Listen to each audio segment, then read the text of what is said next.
Shalom bagi kita semua. Bapak Ibu Saudaraku yang dikasihi oleh Tuhan Yesus Kristus, kita sedang hidup di hari-hari yang paling bergairah, hari-hari yang paling bersemangat, hari-hari yang sangat paling berharga. Karena apa? Karena tidak lama lagi kita akan jumpa dengan Dia yang kita sembah selama hidup kita. Kita akan segera jumpa dengan Tuhan Yesus. Akan segera terjadi pengangkatan gereja dan kita akan mengalami perjumpaan dengan Tuhan Yesus di awan permai. Itulah sebabnya hari ini Bapak Ibu Saudara, adapun tema kita tema kita ini yang perlu kita renungkan, ini nggak sekedar bikin tema, bikin judul skripsi, no, tetapi inilah yang mesti kita hidupi hari-hari ini, yaitu berjaga-jaga menyambut pengangkatan gereja. Berjaga-jaga menyambut kedatangan Kristus dan berjaga-jaga terhadap kemunculan antikristus. Itulah hari-hari ini Bapak Ibu Saudara. Sejarah akan mencatat bahwa di depan kita ini akan terjadi hal tersebut, akan terjadi kedatangan Kristus dan akan munculnya antikristus. Itulah yang sedang dinantikan oleh seluruh penduduk bumi Bapak Ibu Saudara, tanpa disadari itu yang akan terjadi. Nah, untuk itu Bapak Ibu Saudara, kita perlu tahu bagaimana berjaga-jaga. Marilah kita buka Alkitab kita dari Lukas 21 ayat yang ke-36. Yuk, tampilkan segera. Andrea, siapa namanya? Randy. Come on, Randy. Oke, baik, semua jemaat fokus ke depan aja. 1, 2, 3. Amin.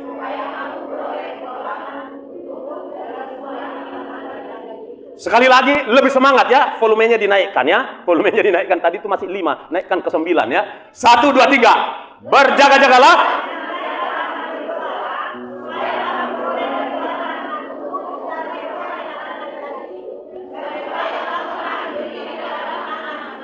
Amin, katakan amin. Berjaga-jagalah dan berdoa. Itulah posisi kita hari-hari ini ya. Berjaga-jaga waspada, siaga. Kita harus dalam posisi siaga 1 hari-hari ini, karena pengangkatan itu atau kedatangan Kristus di awan permai itu bisa terjadi sewaktu-waktu. Oke.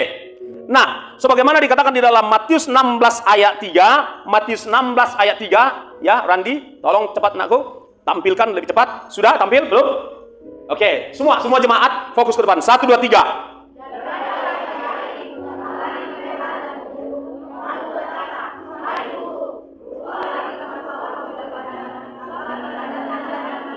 Baik. Jadi, Bapak Ibu Saudara yang dikasihi oleh Tuhan Yesus, Jemaat GBI Royal Kota Pinang ya. Kita harus mulai fokus kepada tanda-tanda zaman. Amin. Karena sebagaimana dikatakan di dalam Lukas 21 tadi, mohon tampilkan lagi mulai dari ayat 34 supaya kita jangan seperti apa yang diingatkan di dalam Lukas 34, 35, 36 ya. 34, 35 aja, Randi. Oke, sudah? Baik, apa dikatakan di sana? Jagalah dirimu supaya hatimu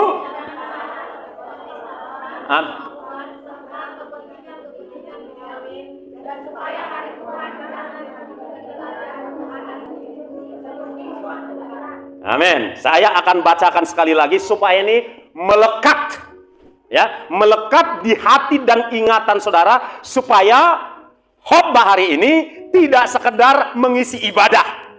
Supaya setiap firman yang Roh Kudus bagikan ke kita hari ini sungguh melekat di hati dan ingatan kita. Yang setuju katakan amin. Saya akan ulangi Bapak Ibu Saudara dari Lukas 21 ayat 34. Ya. Ini Siap-siap ya, khotbahnya 1,5 jam. Siap? Cuman 3 orang. Bapak ini menghalangi acara aja pun. Masa 1,5 jam? Oke, tenang aja, Roh Kudus, terserah Roh Kudus ya. Baik, saya akan bacakan sekali lagi ya. Ikuti Bapak Ibu Saudara. Jagalah dirimu supaya hatimu, semua dulu pegang hatinya, pegang dadanya. Jagalah hatimu supaya hatimu jangan syarat oleh pesta pora dan kemabukan serta kepentingan-kepentingan duniawi. Pesta pora, pikirannya mau pesta-pesta saja seperti orang di luar sana begitu. Kemudian mabuk, ya, mabuk anggur ya juga, mabuk kekuasaan, mabuk harta, mabuk pujian, mabuk popularitas, mabuk apa lagi? Mabuk hawa nafsu, ya kan? Hari-hari ini itu sungguh luar biasa terjadi Bapak Ibu Saudara. Mabuk hawa nafsu, ya kan? Laki-laki suka kepada laki-laki sekaligus suka kepada perempuan. Kan rakus banget itu. Ya kan? Nggak cukup dia hanya suka kepada istrinya, tetapi kepada perempuan-perempuan lain, bahkan laki-laki. Sebaliknya perempuan juga begitu hari-hari ini. Sodom dan Gomora, roh Sodom dan Gomora, dosa Sodom dan Gomora itu hari-hari ini lebih menggila lagi Bapak Ibu Saudara. Jadi mabuk, ya, mabuk harta sampai nggak peduli rakyat, kan begitu kan? Kekayaan alam dirampas, diperas semua untuk diri orang tertentu, saudara-saudara. Itu terjadi hari-hari ini. Janganlah kiranya kita mengikuti cara-cara mereka. Karena apa? Ingatlah bahwa itu akan tinggal semuanya. Janganlah kita kiranya tinggal bersama dengan itu dan hancur binasa dengan itu. Di dalam bahasa kami orang Karo ada satu ungkapan mengatakan begini, nanti terjemahkan ke Toba dan ke bahasa Indonesia. Ngayak-ngayaki siman tadingken, tading siman babana.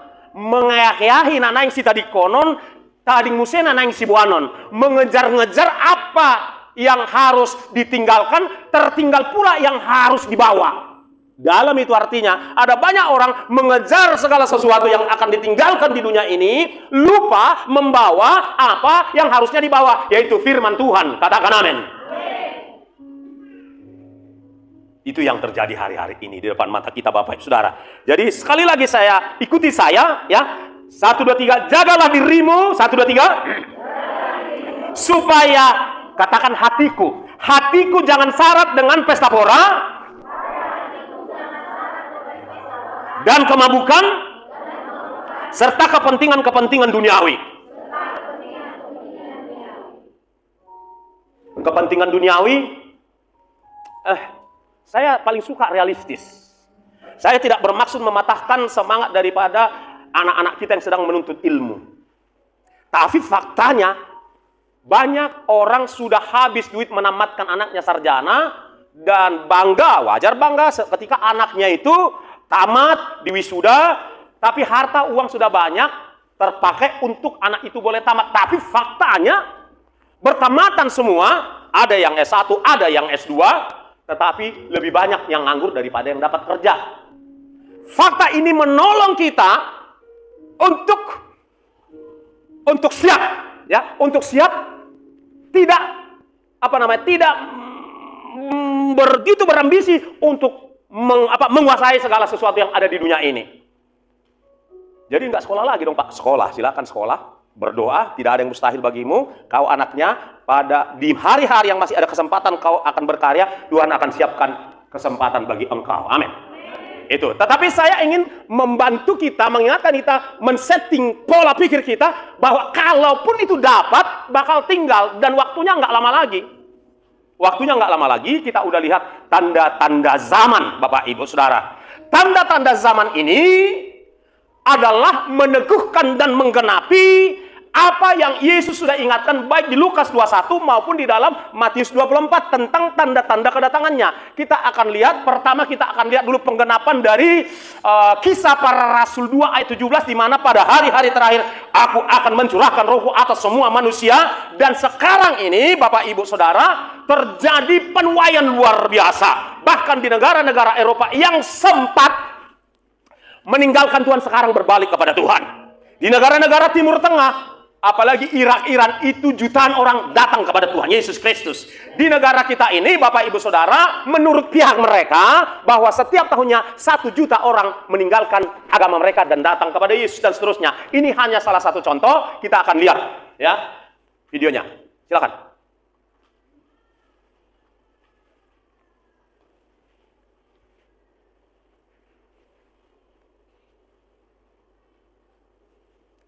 Ya.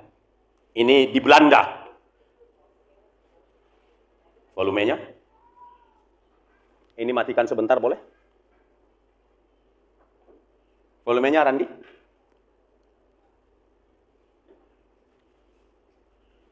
Oke, sementara kamu perbaiki di situ, saya akan teruskan Bapak Ibu Saudara. Hari-hari ini perbaiki ya, tolong. Hari-hari ini ada 2 pemandangan yang sedang terjadi di dunia ini. Satu pemandangan sukacita, yaitu banyaknya orang bertobat, ya, bertambahnya jumlah orang percaya. Di tahun 2000, dengarkan dulu, tahun 2000 jumlah orang Kristen di seluruh dunia 1, sekian, 1,6 atau 1, berapa. Saya potong, saya lompat ke 2025, sekarang jumlahnya sudah 2,6 miliar. Jadi ada pertambahan jumlah orang percaya yang begitu pesat di seluruh dunia.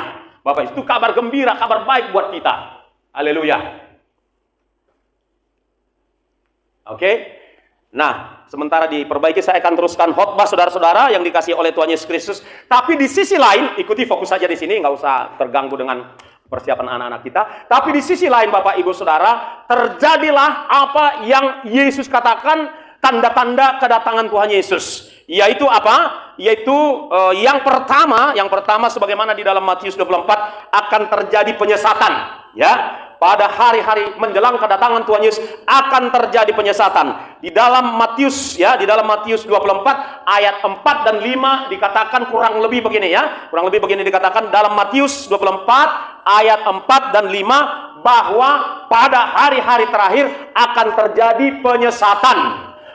Penyesatan itu memang harus terjadi, tetapi celakalah dia yang melakukannya.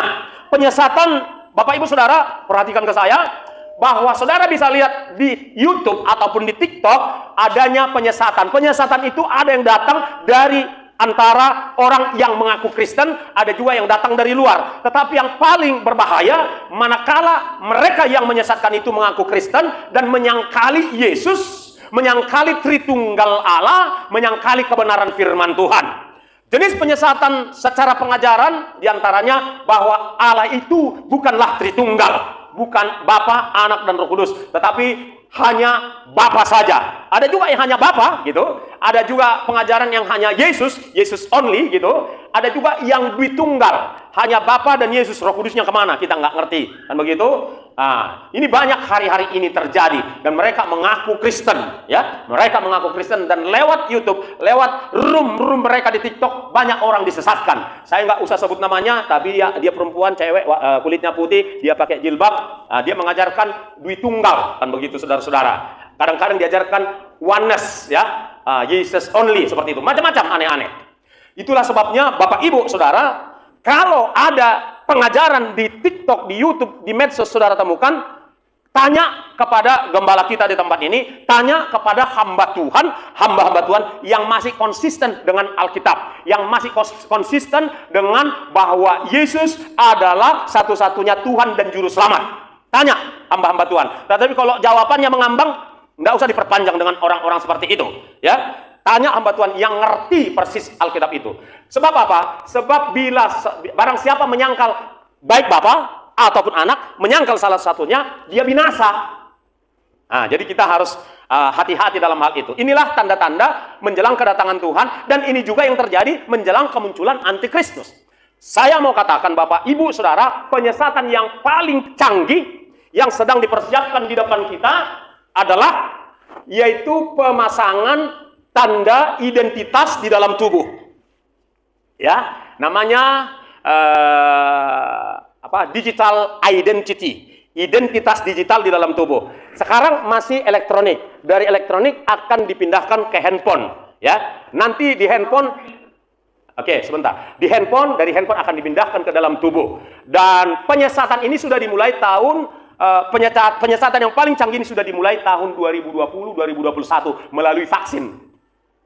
Bapak Ibu Saudara yang sempat divaksin, datang kepada Tuhan, minta Tuhan menghapuskan vaksin dari tubuhmu. Vaksin itu sampai sekarang ada, nanti saya buktikan melalui sebuah aplikasi bahwa itu masih ada. Dan itu adalah persiapan untuk pemasangan tanda identitas digital di dalam tubuh. Semuanya akan serba digital, uang menjadi digital, ya. Sertifikat tanah itu akan menjadi digital, digitalisasi semua. Jadi itu mengarah kepada satu rencana dari antikristus, yaitu untuk mengontrol semua penduduk dunia ini hanya melalui sistem tersebut. Itulah penyesatan yang paling canggih, Bapak Ibu Saudara. Oke, yang lain ada juga penyesatan, yaitu bahwa pihak mereka telah menyediakan kitab suci mereka, bukan kitab suci kita, dengan bahasa Python. Siapa di sini yang belajar komputer pasti ngerti namanya bahasa Python. Itu adalah satu program bahasa di dalam perkomputeran, dan itulah yang akan mereka gunakan menjadi kitab suci. Bahasa Python digabung dengan AI, artificial intelligence, bisa create sesuatu, bisa menciptakan sesuatu. Nah, siapa yang mengaku itu? Yaitu Yuval Noah Harari. Apa yang saya ucapkan ini semuanya bisa di-googling di YouTube, ya. Yuval Noah Harari adalah juru bicara dari pihak elit global yang mempersiapkan dunia ini kepada satu sistem keuangan, satu sistem teknologi, satu sistem digital, satu sistem agama, satu sistem pemerintahan. Nanti jangan sekarang, Yuval Noah Harari, ya, dia adalah yang dipakai menjadi juru bicara mereka. Jadi kita sedang ada di dunia yang seperti itu. Itu sebabnya dari mimbar ini saya mengingatkan Bapak Ibu Saudara, jangan lagi terlena dengan kehidupanmu yang tidak terbuka terhadap apa yang sedang terjadi. Paham maksud saya? Jadi saudara hanya terlena, hanya soal TikTok, scroll dari jam 7 pagi sampai jam 1 malam, kan? Terlena di dunia fantasi seperti itu, di dunia ilusi. Saudara hanya terlena dengan fokus cari duit, kumpulin duit, ya kan? Saudara nggak ngerti kemajuan teknologi, kan gitu ya? Cuek. Saudara harus mengerti, ya. Itu yang Yesus ingatkan, harus melihat tanda-tanda zaman. Itu penggenapan daripada Daniel 12 ayat 4, bahwa pada hari-hari terakhir akan bertambah pengetahuan akan semakin canggih. Jadi semua penggenapan firman Tuhan. Baik, ini sudah siap? Bisa? Baik, terima kasih. Ayo, silakan.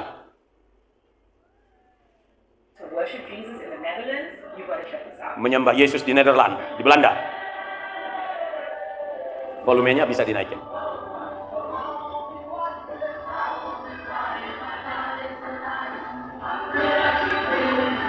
Ya, puluhan ribu ya. Puluhan ribu, padahal negara-negara Eropa sudah sempat meninggalkan Yesus. Wow, that is absolutely huge for the Netherlands. Ya, luar biasa. Banyak sekali orang di Nederland. Oke. Yang berikutnya, kalau saudara menonton sampai selesai nanti minta dari Bang Agatha. Yang berikutnya. Seluruh dunia, dari mulai Eropa, Asia, Amerika telah memperingatkan adanya bencana tingkat dunia. Dimulai hari ini, malam ini, seluruh warga dunia waspada akan adanya tsunami skala dunia dan volcano, lempengan yang patah serta guncangan gempa bumi serta gunung meletus di tubuh dunia.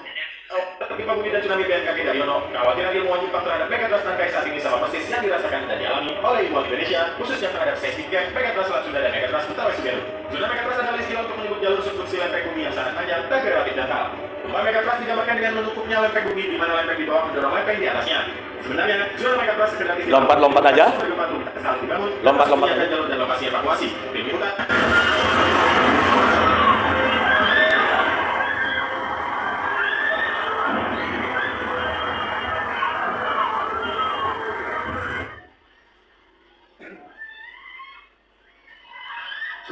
Lompat lagi.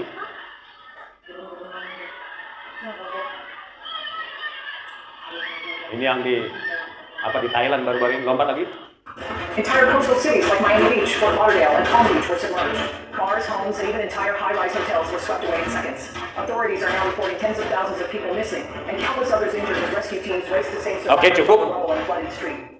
Cukup kalau menonton sampai utuh, saudara bisa minta. Nah, saudara tahu berapa gempa bumi yang terjadi hanya di tahun 2025? Itu ada 12.700 756 kali di seluruh dunia dalam semua skala. Ada yang ada yang 7 skala Richter, ada yang 6, ada yang 5, ada yang 4, ada yang 3, yang 2, ada yang 1, ada yang kecil. Di total semua sampai per bulan ini, saudara-saudara, itu ada 12.000 lebih gempa bumi. Jadi apa yang dikatakan oleh Tuhan Yesus dalam Matius 24 bahwa tanda-tanda kedatangannya akan ada gempa bumi, akan ada peperangan, itu sedang digenapi hari-hari ini.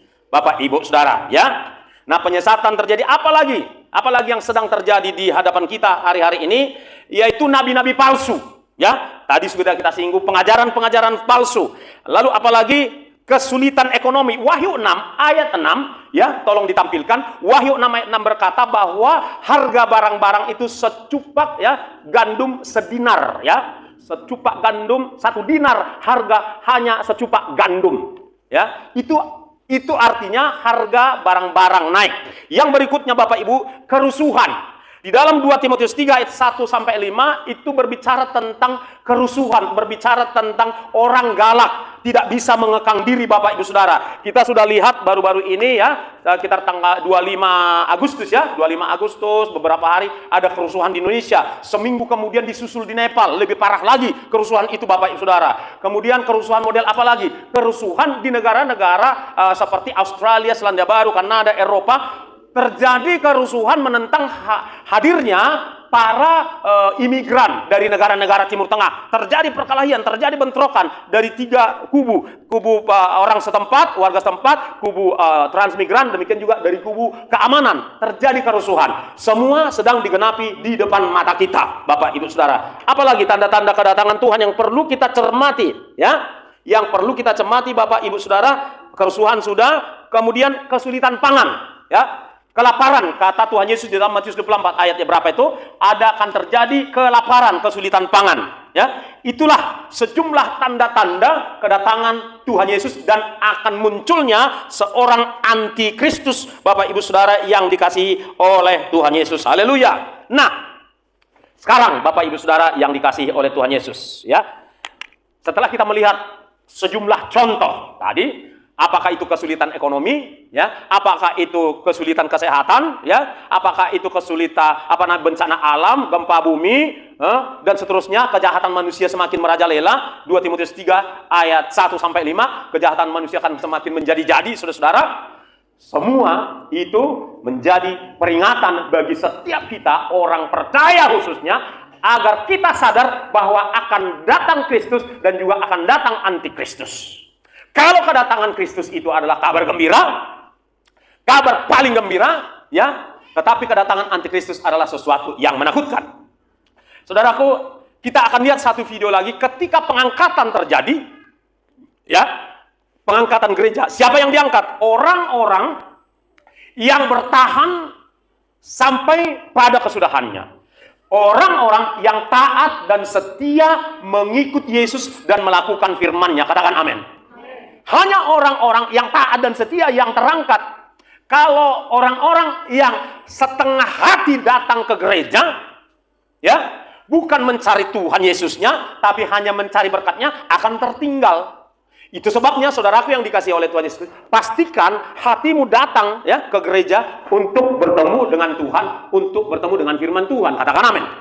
Itu motivasinya. Adakah engkau mempunyai kebutuhan? Silakan minta kepada Tuhan, ya. Tuhan akan menjawab. Jawaban Tuhan atas doa kita cuma ada 3, tunggu atau tidak, atau dijawab langsung. Nah, jadi yang manapun salah satu dari 3 jawaban ini terserah Tuhan, karena Dia punya kedaulatan. Tapi saya mau katakan, andai kata saudara doamu, ada salah satu doamu yang belum terjawab juga, jangan kecewa, sebab kalaupun itu yang tidak terjawab, yang penting saudara dan saya masuk surga.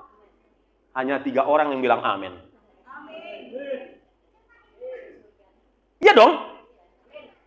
Ya kan? Buat apa engkau memiliki seisi dunia ini kalau jiwamu binasa? Kalau dalam hidupmu tidak ada Yesus. Ya, saya ulangi. Kalaupun cita-citamu belum tercapai, belum menikah, belum tamat sarjana, sudah tamat sarjana belum kerja, penyakitmu belum sembuh, jangan kecewa. Ya, Kalau memang menurut Tuhan itu perlu dijawab, dia akan jawab. Amin. Kalau menurut Tuhan ada yang lebih penting anakku, yang lebih penting adalah hatimu melekat kepadaku supaya engkau tidak tertinggal. Puji Tuhan. Haleluya. Harus begitu. Jadi apakah ini akan mematahkan semangatku? Pak Pendeta cari uang. Jangan patah semangat cari uang. Tapi jangan hanya cari uang. Amin. Cari Tuhan terlebih dahulu. Dan kebenarannya, firman-Nya. Makan, minum, pakaian akan ditambahkan. Haleluya. Harus begitu saudara-saudara. Jadi jangan lagi seperti di dalam Lukas tadi dikatakan segala kepentingan-kepentingan duniawi. Saudara memikirkan mau beli lagi 1000 hektar lagi kelapa sawit. Capek saudara nggak bisa tidur gara-gara memikirkan itu. Ya. Jangan lagi pikirkan itu Bapak Ibu Saudara. Apa yang ada sekarang aja udah itu dikembangkan dan dirawat cukup. Jangan lagi berambisi supaya kaya raya. Karena biasanya orang yang hatinya mengejar kekayaan itu akan meninggalkan Yesus. Lupa baca firman, lupa berdoa, ke gereja pun supaya hanya diberkati. Sebabnya dikatakan, bukan Jogi yang mengatakan, tapi firman Tuhan tadi di dalam Lukas berapa tadi itu? Lukas 21 ya. Ayat yang ke-34, 35 itu, janganlah hatimu syarat dengan pesta pora, ya, dengan kemabukan, dengan kepentingan-kepentingan duniawi. Ya, saudara yang masih kuliah, selesaikan kuliahmu. Begitu kau selesai kuliah, berdoa kepada Tuhan supaya dapat kerja. Tetapi tetap siap-siap untuk meninggalkan itu. Amin. Wah, berat kali, Pak. Serius, saya ulangi. Saudara yang sedang bekerja, saudara yang sedang usaha, tetap jaga usahamu, kerja dengan baik. Amin. Tapi siap-siap meninggalkan itu. Saya ulangi lagi, saudara yang punya usaha saat ini, apakah engkau punya toko, jualan, dan lain sebagainya, punya kebun sawit, usahakan tetap, ya, usahakan tetap, jangan pula ditelantarkan, namanya aset, ya, rawat dengan baik, pertanggungjawabkan dengan baik, tapi siap-siap meninggalkan itu, saudara-saudaraku. Nah, ini baru tambah jumlah orang yang bilang amin. Belum semua sih, belum 100% bilang amin. Serius. Gini, kita balik. Kalau hatimu melekat di situ, engkau akan tertinggal. Firman Tuhan berkata, di mana hartamu berada, di situ hatimu berada. Kalau hatimu melekat pada hartamu, maka engkau akan tertinggal dengan hartamu. Dan hartamu itu akan dikuasai oleh antikristus. Semua akan dikuasai. Mereka udah siapkan perangkat peraturan, bahkan sekarang udah disiapkan, tidak ada lagi kepemilikan pribadi. Serius. Nggak ada lagi kepemilikan pribadi. Jadi saran saya, ya, kalau menurut saudara cocok, kalau saudara punya aset, jual. Jangan jual semuanya, agak disisain lah sedikit. Jual, beli emas. Karena kalau masa sulit itu datang, emas masih bisa dipakai untuk memenuhi kebutuhan kita. Tapi kalau uang, harus uang digital. Saudara, kalau mau pakai uang digital, harus memakai identitas digital. Nah, sedangkan identitas digital udah pasti menjadi penggenapan daripada tanda binatang. Wahyu 13. Tidak ada yang bisa menjual, membeli, tua, muda, besar, kecil, merdeka, hamba. Tidak ada yang bisa beli atau jual kalau nggak pakai tanda itu. Nah, kita nggak mau tanda itu. Jelas, kita harus tolak tanda itu. Tanda binatang itu. Harus tolak itu. Tapi kalau tanda itu dipasang dan belum pengangkatan, kita udah punya emas. Bisa pergi ke toko, ini masku sekian gram. Coba cocokkan berapa kilo beras lah ini dapat, dan seterusnya. Serius Bapak Saudara. Ya, jadi sekarang yang paling penting adalah dikatakan di dalam firman Tuhan, kumpulkanlah hartamu di sorga. Ya, kumpulkan dari Matius. Oke, kita tonton dulu sebelum kita masuk ke Matius 6 ini. Coba kita lihat dulu pengangkatan itu kurang lebih seperti apa. Silakan Randy.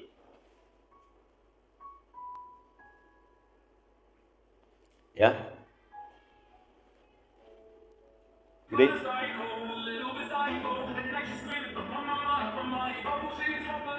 Gedein suaranya.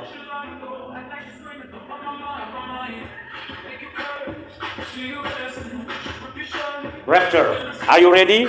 Ya, pengangkatan. Adakah engkau sudah siap?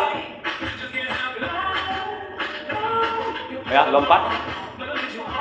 The Lord in the air. It will be so sudden that many will experience their loved ones vanishing.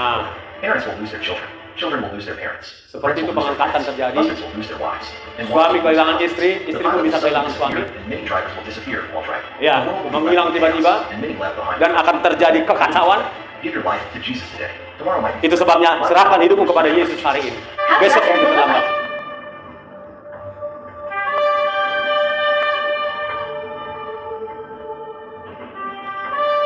Ya, seperti itu. Lompat lagi.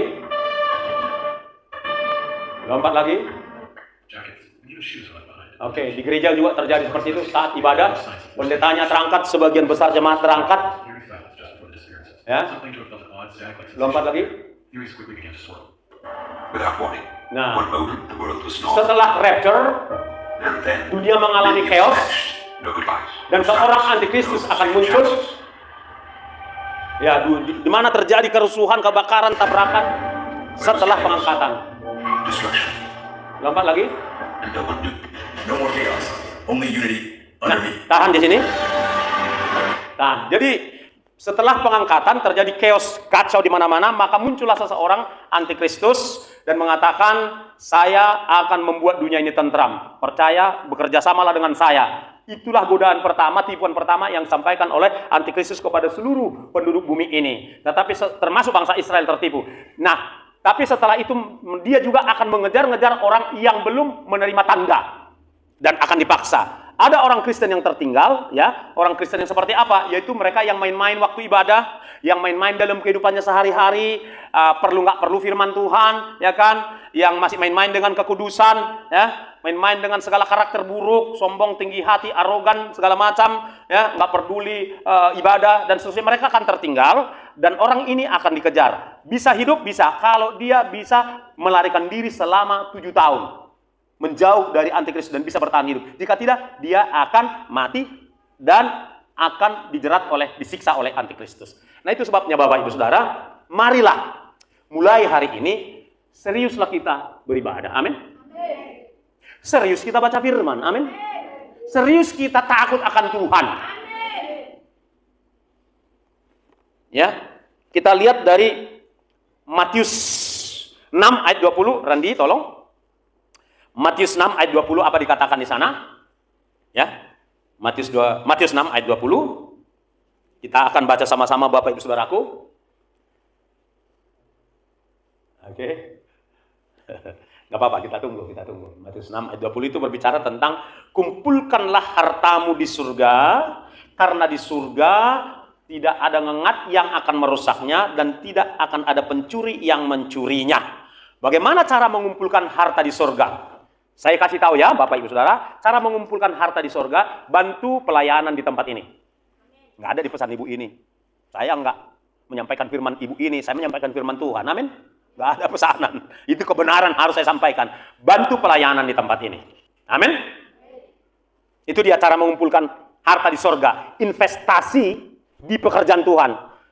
Bantu ya pelayanan gereja ini. Juga saudara bisa bantu hamba-hamba Tuhan yang saudara jumpai, yang saudara lihat perlu dibantu. Bantu hamba-hamba Tuhan. Kemudian bantu penginjilan.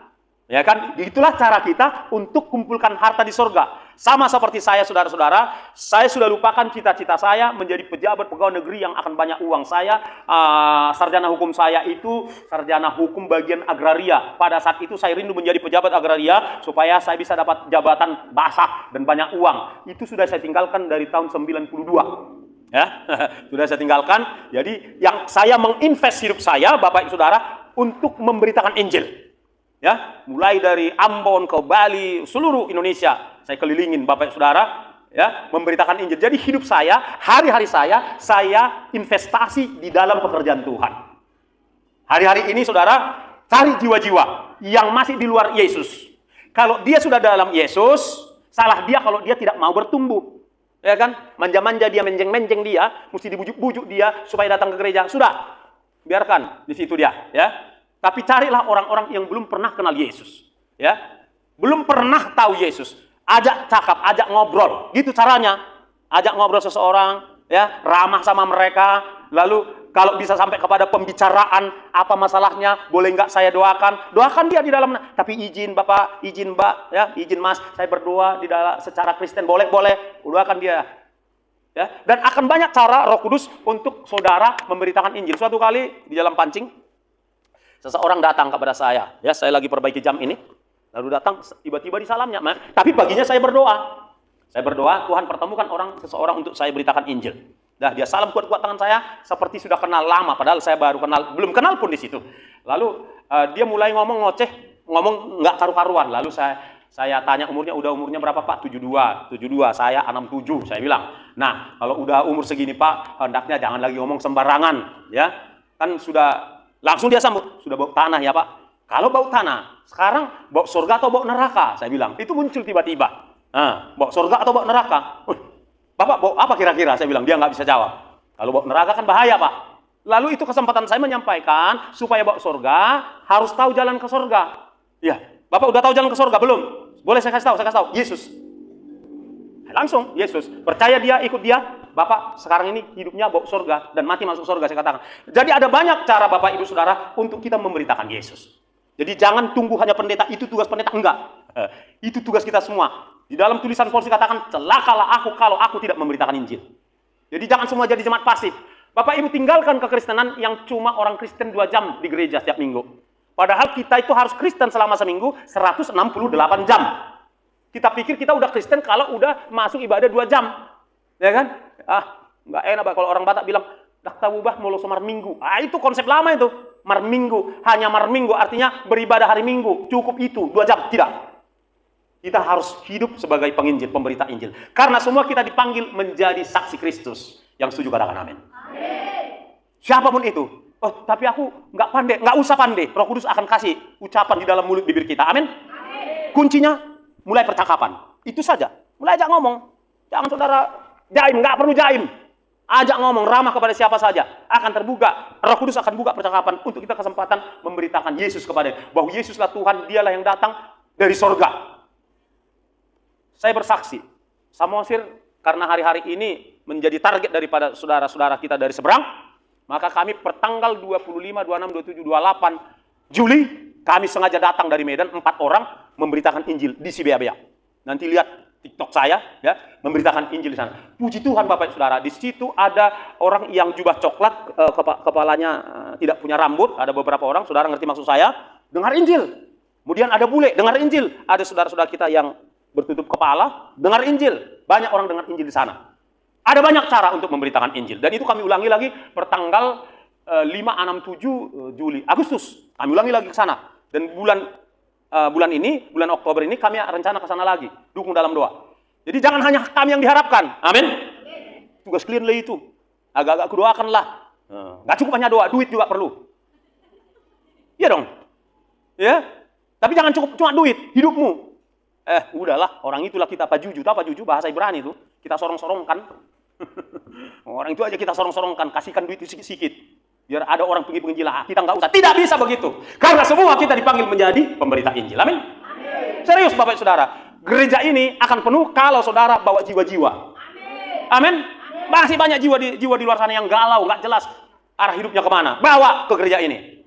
Sekarang lagi rindu-rindunya orang yang di luar Kristus mengenal Tuhan Yesus. Lihat, Edis TV itu.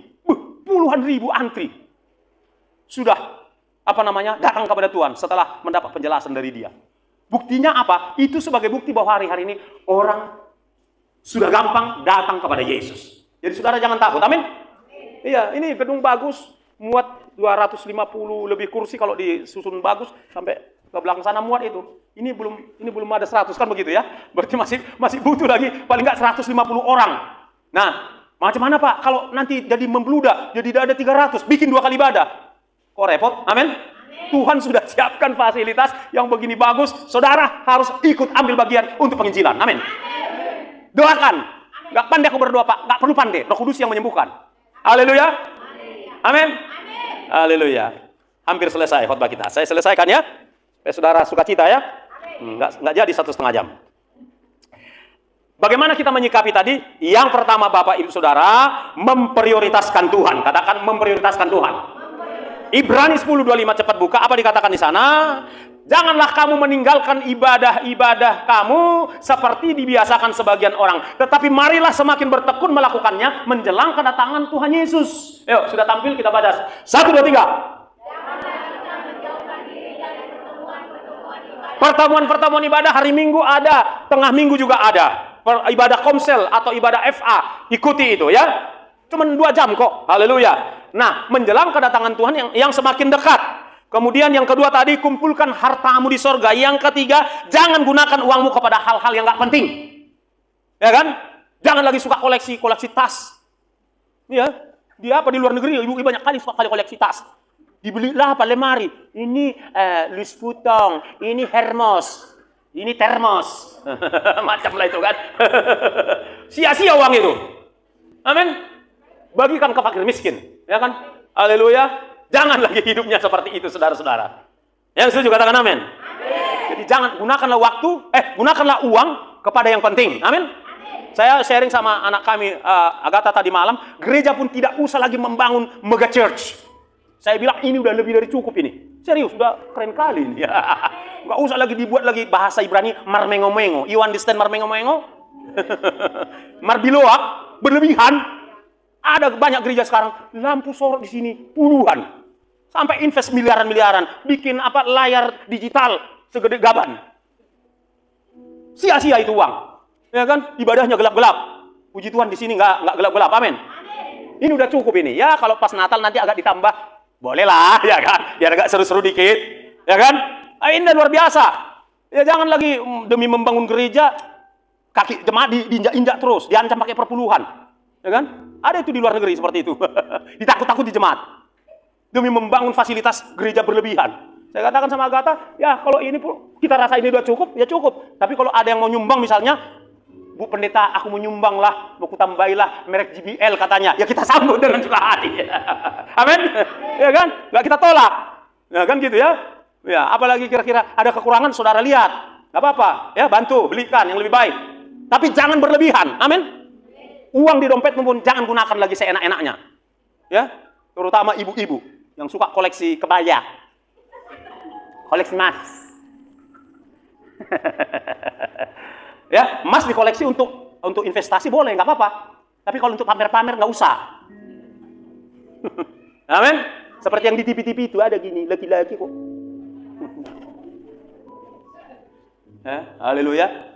Perempuan aja nggak boleh tukang koleksi, apalagi bapak-bapak. Kalau bapak-bapak sampai tukang koleksi sepatu, cincin, jam tangan, itu perlu pakai kebaya itu.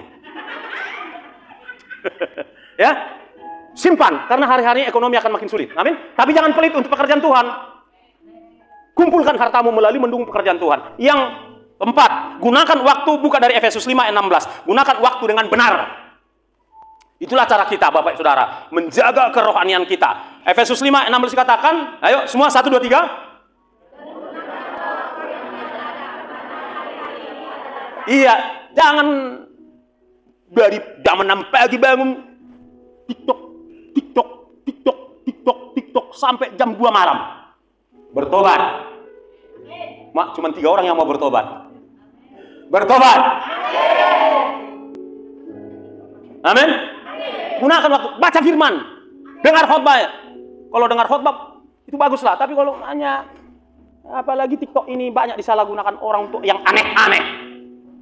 Amin. Gunakan waktu, karena waktu juga pemberian yang harus kita pertanggungjawabkan loh. Serius. Kita harus, ini kan milik Tuhan waktu ini, harus kita pertanggungjawabkan. Berdoa, ya. Bangun pagi berdoa. Nggak bisa 2 jam, 1 jam. Haleluya. Nggak bisa 1 jam, setengah jam. Ya kan? Kalau nggak bisa setengah jam pujian penyembahan, itu namanya doa absen. Absen daftar hadir. Bapak di surga, terima kasih untuk sepanjang malam dan hari ini. Terima kasih berkati kami doa. Amin. Itu namanya absen. Dipanggil, Tuhan, aku isi absen. Harus memiliki hubungan yang mantap dengan Tuhan hari-hari ini. Serius Bapak Saudara. Kalau tidak, kekuatan dunia ini sangat kuat menyeret kita jauh dari Tuhan. Haleluya. Yang terakhir. Ya. Percaya sepenuhnya kepada janji-janji Tuhan. Kenapa ini penting? Ini terakhir, ini penting, ini puncaknya. Percaya sepenuhnya kepada janji-janji Tuhan. Ikuti saya, 1, 2, 3. Percaya sepenuhnya kepada janji-janji Tuhan. Di dalam di dalam Wahyu 3 ayat 10, tampilkan, Randy. Wahyu 3 ayat 10, ini mesti kita kupas juga ini. Harus jelas ini kita buat. Oke? 1, 2, 3. Tahan sampai di situ. Ayo pegang Alkitab baik elektronik maupun Alkitab kertas. Aku mau bertekun, apa di situ dikatakan? Tekun menuruti firman Tuhan. Katakan, aku mau tekun menuruti firman Tuhan. Terus apa lagi kalimatnya? Untuk tekun menantikan kedatangan Tuhan Yesus. Ayo. Belum semua. Jangan jadi penonton. Saya memang tontonan. Memang saya pelawak kalau ditontoni. Ya, semua aktif. Amin. Haleluya. Oke, ulangi dari awal. Karena aku menuruti firman-Mu, 1, 2, 3. Tekun menantikan Engkau, maka Engkau akan melindungi aku dari hari pencobaan yang akan datang atas seluruh dunia. Bapak Ibu Saudara yang saya kasih dalam Tuhan Yesus Kristus, akan berdatangan pencobaan demi pencobaan yang melanda seluruh dunia. Jadi tidak hanya per negara, tapi seluruh dunia. Kabar baiknya adalah, kalau engkau dan aku tekun, ya, kalau engkau dan aku melakukan firman-Nya, tekun menantikan kedatangan Tuhan, maka Tuhan akan melindungi saudara dan saya dari pencobaan model apapun. Katakan amin. Serius. Gini ya.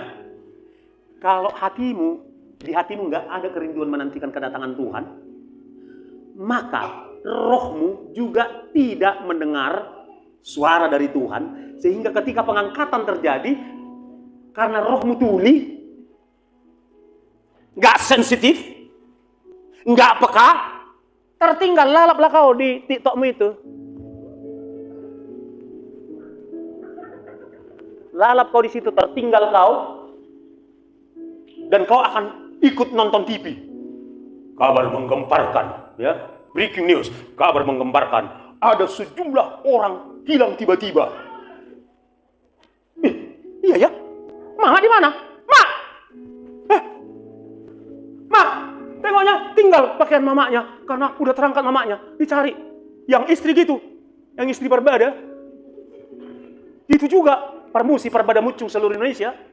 Ada itu di luar negeri. Yang model-model begini. Tiba-tiba dengar di TV tadi banyak orang hilang. Di mana kopi? Suaminya baik-baik.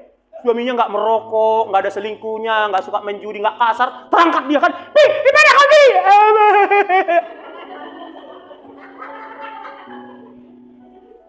Ada juga suami yang tertinggal. Istrinya tekun beribadah, ya kan?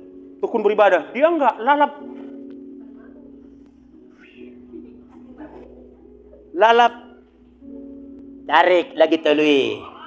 Itu kerjanya. Kasar. Begitu dia dengar banyak orang menghilang. Itu dia dong mak disebut itu. Mani, alangi. Udah terangkat manimu. Sekarang kok mami. Tadi kok paltabi istrimu. Makan itu. Mami-mamimu itu. Gigit jari kau. Tapi di tempat ini tidak ada yang seperti itu. Amin. Tepuk tangan bagi Tuhan. Kalau tadinya ada calon seperti itu, dengar berita ini dia bertobat. Tepuk tangan. Haleluya. Saling mendoakan satu dengan yang lain. Ada kekurangan anggota jemaat yang lain, jangan dibuat jadi gosip. Doakan. Amin. Supaya kita saling mendoakan dan kita kuat. Dan kita semua keluar menjadi pemenang. Haleluya. Itu janji Tuhan. Ya. Apapun kondisinya nanti, ketika saudara bertekun dan saudara menolak tanda itu, mana tahu dipasang tahun depan, saudara menolak, percayalah engkau dan aku akan dipelihara oleh Tuhan. Haleluya. Serius. Dia Tuhan yang sanggup memelihara Elia. Ketika Elia menyembunyikan diri di tepi sungai Kerit, itu Tuhan suruh malaikat mengantar makanannya. Bangsa Israel yang tidak punya makanan di padang gurun, Tuhan kirimkan manna dan burung puyuh. Haleluya. Tuhan yang sama sanggup melindungi saudara. Kesaksian terakhir, ini penutup.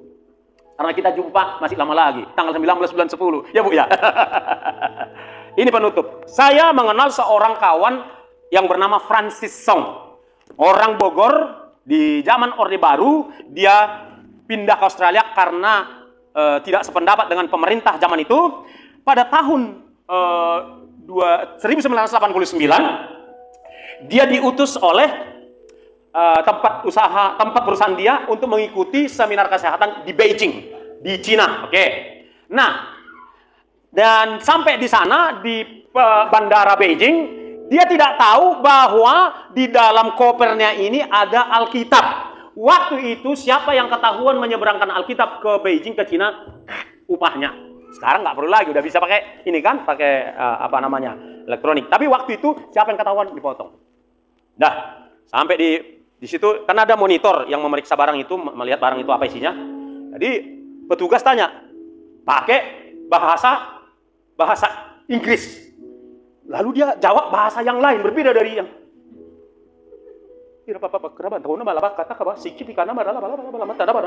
pucat dia kan. Tiba-tiba bahasa rohnya keluar. Oh, ini jangan-jangan orang Korea. Pakai bahasa Korea. Annyeonghaseyo, kamsahamnida, oh jangan-jangan Jepang, kata kan, ya kan? Diteruskan ganti-ganti bahasa, dia terus bahasa yang satu itu. Lewatlah itu, oke?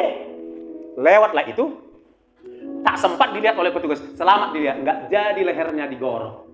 Poinnya apa? Ada banyak cara Tuhan untuk melindungi saudara dan saya.